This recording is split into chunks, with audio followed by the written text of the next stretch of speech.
दोस्तों, आज की हिंदी कहानी का शीर्षक है शहीद की पत्नी। तो चलिए कहानी की शुरुआत करते हैं। तुम बरसात से इतना डरती क्यों हो? मुझे तो बहुत पसंद है बारिश। कड़कती बिजलियां, बारिश में भीगी मिट्टी की सोंधी सोंधी खुशबू। नीरज ने अपनी पत्नी रिया को गले लगाते हुए कहा। नीरज के सीने से लगी रिया ने कहा, मैं आपकी तरह हिम्मती नहीं हूँ। मुझे तो बहुत डर लगता है बादल के गरजने और बिजली के चमकने से। मुझे तो डर के मारे रोना आ जाता है। मैं अपने मायके में तो मम्मी से चिपक कर सोती थी, कभी अकेली नहीं रही। अच्छा जी, लेकिन तुम रोती बहुत हो, ये तो है, हर छोटी छोटी बात में। अब वो बात खुशी की हो या गम की। अरे, तो एक फौजी की पत्नी हो, तुम्हें तो निडर और साहसी होना चाहिए। अब तुम्हें खुद को बदलना होगा, क्योंकि अब तुम लड़की नहीं रही, अब तुम माँ बनने वाली हो। अब तुम्हारे कंधों पर ही सारी जिम्मेदारी है। घर, माँ, बाबूजी और बच्चों का सबका ख्याल तुम्हें ही रखना होगा। जो यूं डरकर या रो धोकर तो तुम कभी नहीं कर पाओगी। भगवान ना करे कल को कोई बात हो गई तो। नीरज ने रिया से कहा। रिया ने तुरंत अपना हाथ नीरज के मुंह पर रख दिया और कहा, भगवान के लिए चुप हो जाइए। ऐसी बातें अपने मुंह से आज के बाद कभी मत निकालिएगा। रिया और नीरज की शादी हुए अभी सिर्फ 3 साल ही हुए थे। रिया 3 महीने की गर्भवती थी। नीरज के पिताजी एक किसान और माँ एक सामान्य गृहिणी है। नीरज भारतीय फौज में कैप्टन था, जिस पद प्रतिष्ठा को प्राप्त करने के लिए उसने बहुत मेहनत की थी, क्योंकि नीरज के बचपन का सपना था भारतीय फौज में शामिल होना, जिसे उसे अपने बलबूते पर अपनी मेहनत से पूरा किया। नीरज और सुनील 2 भाई थे, लेकिन छोटा भाई सुनील कोई काम नहीं करता। वो पूरी तरह से नीरज के पैसों पर ही आश्रित था। जिम्मेदारियों से वो बहुत ही दूर रहता था। जिम्मेदारी का एहसास समझाने के लिए ही उसकी शादी रिया और नीरज की शादी के 1 साल बाद ही कर दी गई। लेकिन यहाँ तो सुधार की बजाय वो दोनों एक से भले 2 हो गए थे। देवरानी की भी निगाह हमेशा नीरज के ही पैसों पर रहती। वो स्वभाव से लालची और आलसी दोनों ही थी। ये बात नीरज के माता पिता को बहुत अच्छे से पता हो गई थी। इसलिए शादी के 1 साल बाद ही उन्हें अलग कर दिया गया। अलग होते ही दोनों अपना खर्चा खुद अच्छे से उठाने लगे। चालाकी की हद तो ये थी कि जब मन होता नीरज से वो दोनों फोन करके मदद मांग लेते और नीरज भी छोटे भाई के मुंह में मदद कर देता, जिस वजह से नीरज की माँ ने घर की सारी जिम्मेदारी रिया के ही कंधों पर डाल दी थी। रिया के मायके में उसके पिताजी बचपन में ही गुजर गए थे। 2 भाई भाभी थे, लेकिन उनको कोई विशेष लगाव रिया से नहीं था। रिया की शादी भी उन्होंने सामाजिक लोक लाज के दबाव में की, लेकिन शादी के बाद उसकी माँ के लाख कहने पर भी भाइयों ने अपनी बहन से कभी कोई रिश्ता नहीं रखा। उन लोगों ने उसे कभी फोन करके उसकी विदाई नहीं कराई थी। रिया का जब अपनी माँ से मिलने का मन होता, वो खुद ही आती और मिलकर चली जाती। नीरज सारे सच और अपनी पारिवारिक परिस्थितियों से अच्छी तरह वाकिफ था, इसलिए उसे हमेशा अपने परिवार की चिंता लगी रहती। 1 महीने की छुट्टी बिताकर नीरज वापसी ड्यूटी पर चला गया, वापस जल्दी आने का वादा करके। 9 महीने बाद रिया ने 2 जुड़वा प्यारी सी बेटियों को जन्म दिया, जिसकी खबर सुनकर नीरज बहुत खुश हुआ। उसने कहा, अभी छुट्टी नहीं मिली, लेकिन अगले महीने मैं पक्का आ जाऊंगा। छुट्टी की अर्जी लगा दी है। लेकिन तब तक सीमा पर कारगिल का युद्ध छिड़ गया और सभी सैनिकों की छुट्टियां कैंसिल कर दी गईं। रोज टीवी पर सैनिकों की शहादत की खबरों को सुनकर रिया का मन डर जाता। मन में तरह तरह के ख्याल आने लगते। उसका मन डर और किसी अनहोनी की आशंका से कांप उठता और वो रोने लगती। तो हर बार रिया की सास कहती, तू इतनी कमजोर हो जाएगी तो बेटियों को कौन संभालेगा? और जरूरी तो नहीं कि हर सैनिक शहीद ही हो बेटा। खुद को मजबूत बना और अपनी बेटियों को भी मजबूत बना, क्योंकि एक मजबूत इच्छा शक्ति की माँ ही अपने बच्चों को मजबूत और दृढ़ इच्छा शक्ति का व्यक्तित्व बना सकती है और सही राह दिखा सकती है। दोनों बच्चों को गोद में लिए रिया ने कहा, आप सही कह रही हैं माँ जी। मैं अपनी बेटियों को उनके पिता की तरह मजबूत व्यक्तित्व का बनाऊंगी, मजबूर या डरपोक नहीं। अगली सुबह रिया ने सास को चाय पकड़ाई और कहा, माँ, मैं रसोई में नाश्ता बनाने जा रही हूँ। तब तक ससुर जी ने लड़खड़ाते हुए कदमों के साथ कमरे में प्रवेश किया तो उनको रिया ने पकड़ते हुए कहा, क्या हुआ बाबूजी, आपकी तबीयत ठीक नहीं है क्या?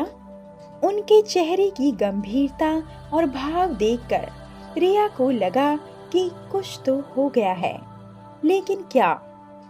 ससुर जी की हालत देखकर उसकी सास जोर जोर से रो रही थी। वो उनको झकझोरते हुए बोली जा रही थी, क्या हुआ जी? भगवान के लिए कुछ तो बोलिए, क्या हुआ?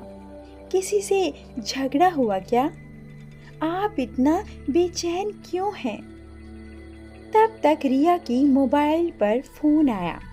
देखा तो नीरज का नंबर था।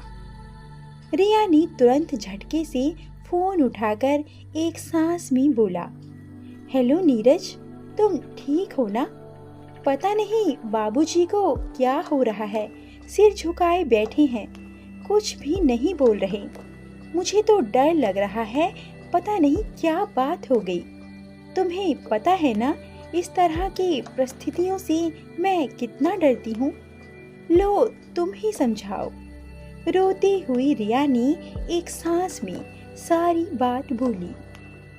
तभी उधर से आवाज गूंजी, मैडम, मैं नीरज नहीं, एक सिपाही बोल रहा हूँ। कैप्टन नीरज युद्ध में शहीद हो गए। इतना सुनते ही रिया के हाथों से फोन छूट गया और वो सीधा तार से जमीन पर गिर पड़ी और मूर्छित हो गई। नीरज के शहीद हो जाने की खबर पूरे मोहल्ले में फैल गई। खबर सुनते ही आस पड़ोस से जानने पहचानने वाले भाग कर आए। रिया के मुंह पर पानी का छींटा देकर होश में लाया गया। नीरज का पार्थिव शरीर पूरे राज्य के सम्मान के साथ तेज बारिश के बीच उसके घर लाया गया। आकाश में आज भी बिजलियां चमक रही थी, बादल गरज रहे थे। ऐसा लग रहा था जैसे बादल भी आज गरजना करके कि जैसे कि देश के इस वीर सपूत को अपनी श्रद्धांजलि दे रहे हों। पेड़ पौधे हवा की तेज झोंकों से झुक झुक कर जैसे उसे आज सलामी दे रहे थे।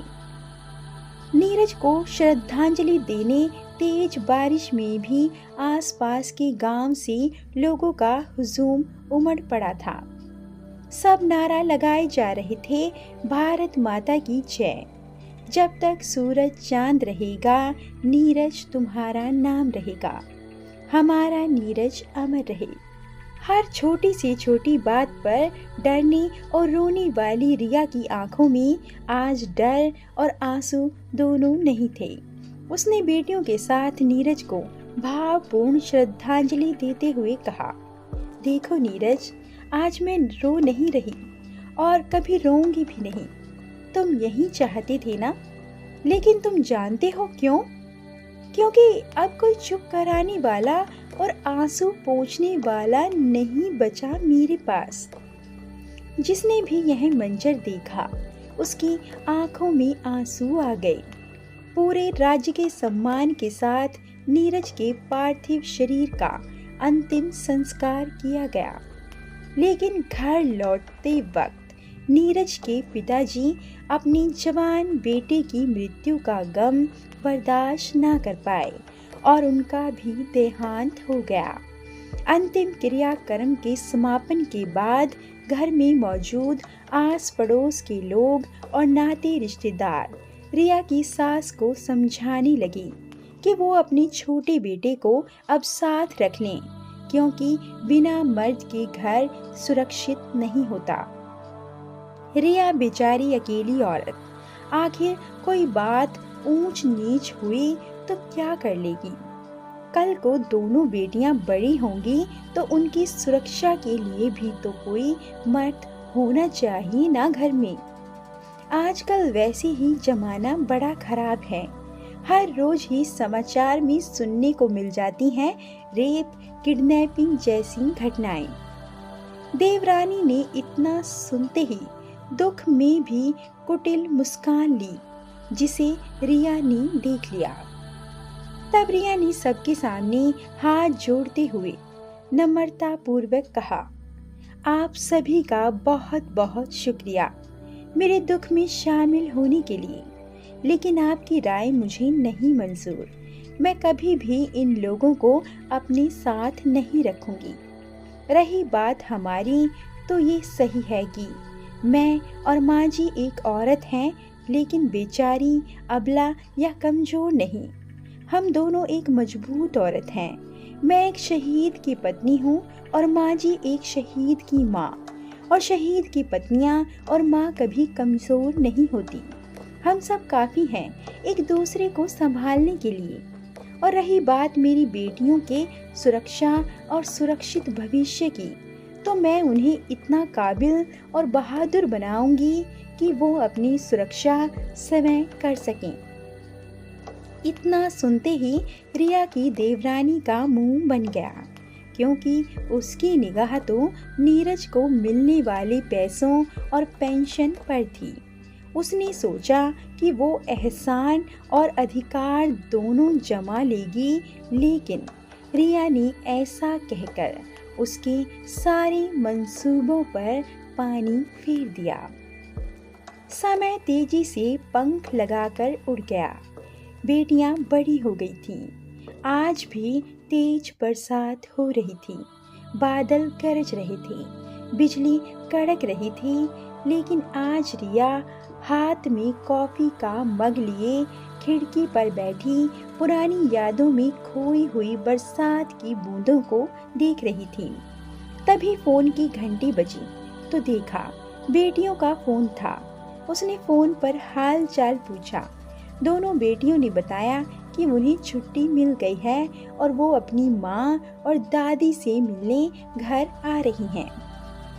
रिया खुश थी, क्योंकि उसकी दोनों बेटियां भी भारतीय फौज में देश की सेवा करके देश, परिवार और रिया का मान बढ़ा रही थी। बरसात की रात, खिड़की के बाहर गरजते बादल, कड़कती बिजली।